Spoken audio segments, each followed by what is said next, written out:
kai manęs draugai klausia, kur nuvažiuoti ir ką gero dar kur nors pamatyti, kad nereiktų sukti į užsienius, aš visada sakau, kad Lietuvoje yra labai gražių vietų ir tos vietos kartais būna visai ne ten, kur mes tikimės kokių tai turizmo objektų pamatyti.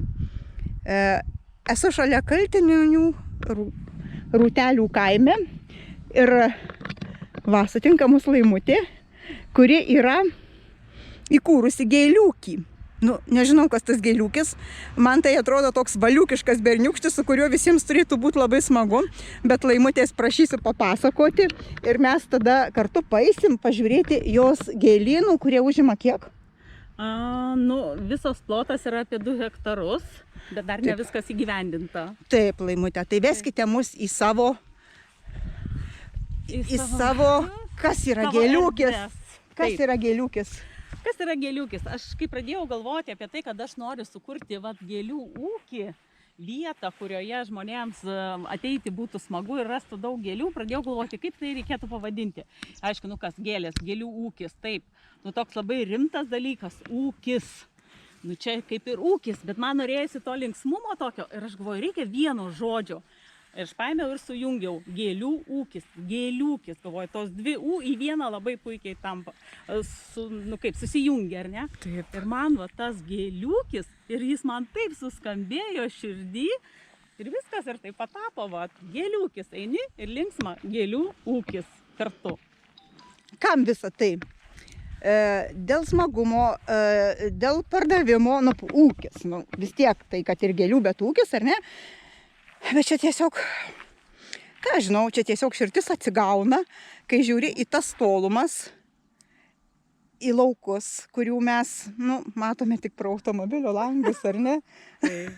Tai parodykit mums savo valiukiškus gėlynus ir kas juose yra. Tai kam visą tai, ar ne? Visą tai visų pirma dėl manęs pačios, ar ne? Nes labai myliu gėles.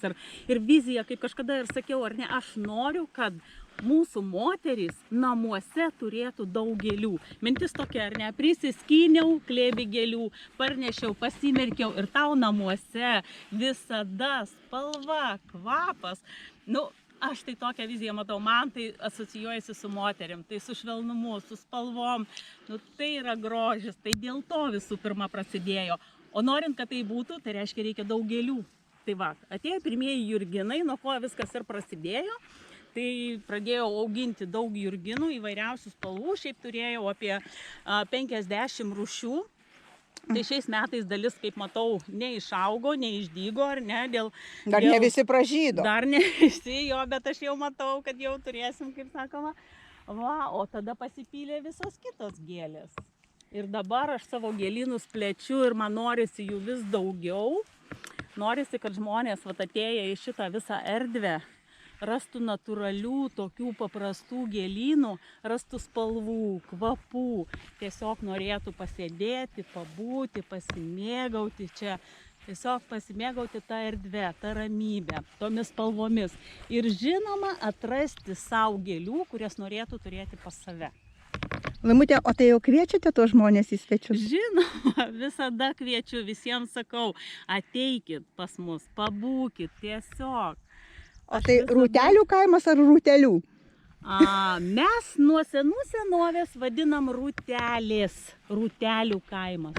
O rūtų pas jūs yra? Taip, bet ne čia. Rūtos yra pačiam prie įvažiavimo. Čia šitose gėlynuose rūtos man netinka, nes tai yra tokie lengvi lauko gėlynai, ar ne, gėlės tokios lengvos. Norite laukų kvapo ir laukų vaizdų? Prašom į Rūtelių kaimą.